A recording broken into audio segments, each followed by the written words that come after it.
The Olympics was awarded to Tokyo 7.5 years ago because it was considered a safe choice. To say it's been a white-knuckle ride since is an understatement.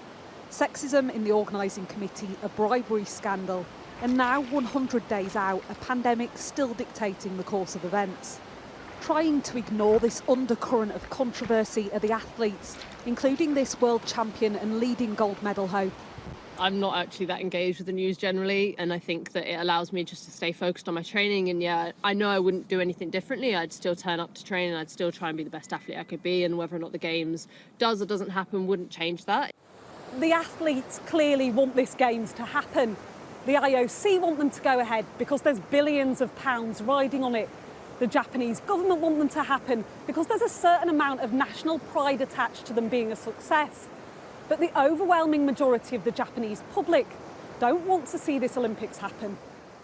Japan only began vaccinating this week, and even without international fans, the Olympics will bring tens of thousands to the most crowded metropolitan area on Earth this summer. Some experts can't believe it's actually happening.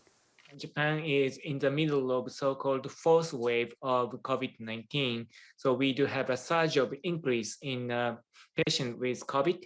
I'm very pessimistic in holding Olympic Games safely, particularly when people talk about inviting all the audiences domestically. That would be extremely dangerous to have. Polls suggest between 70 and 80% of Japanese people don't want the Olympics to happen. But defying that mounting resistance, the Olympic mascots were unveiled to mark 100 days to go. The head of the British Olympic Association says it's not a matter of if it goes ahead, but how.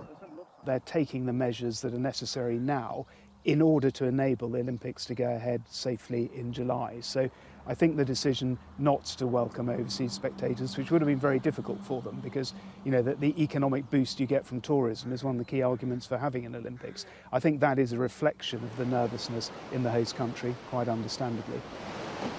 For many athletes, this could be their only opportunity to go to an Olympics. Many still don't know how they'll qualify or prepare to compete. In a whirl of unknowns, there is one certainty, that this will be a Games like no other. Martha Kellner, Sky News.